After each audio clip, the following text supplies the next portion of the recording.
வணக்கம், எல்லாம் நல்லா இருக்கீங்களா? இன்னைக்கு வெண்ணெய் புட்டு எப்படி செய்யறதுன்னு பார்க்கலாம் வாங்க. புழுங்கல் அரிசி 150 கிராம் ஊற வச்சிருக்கேன் 2 மணி நேரம். 2 ஸ்பூன் கடலைப்பருப்பு,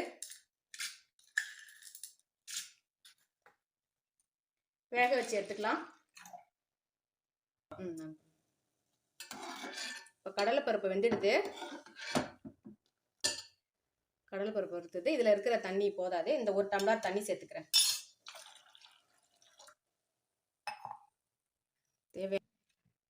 புழுங்கல் அரிசி மாவு அரைச்சாச்சு நைஸா. 150 கிராம் வெல்லம் துருவி வச்சிருக்கேன்.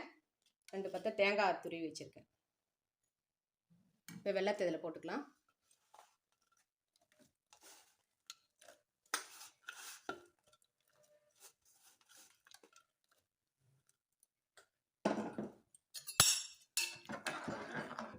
இது வெல்லம் கரையட்டும். வெல்லம் கரைஞ்சிடுது. மாவு ஊற்றுறேன்.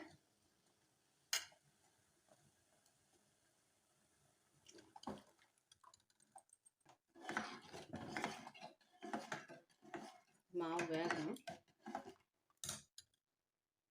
கொஞ்சமாக சால்ட் சேர்த்துக்கலாம்.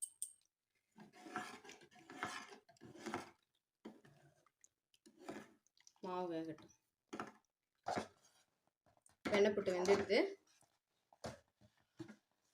ஒரு 1/2 ஸ்பூன் கொஞ்சம் நெய் சேர்த்துக்கலாம்.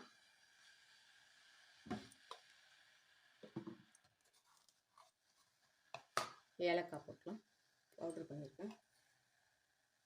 தேங்காய் பூ சேர்த்துக்கலாம்.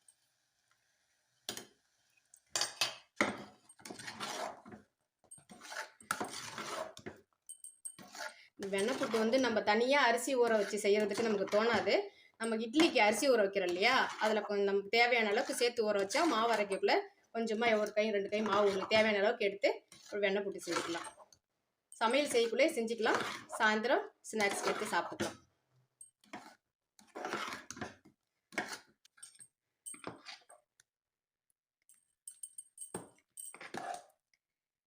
வெண்ணெய் புட்டு ஆறட்டும்.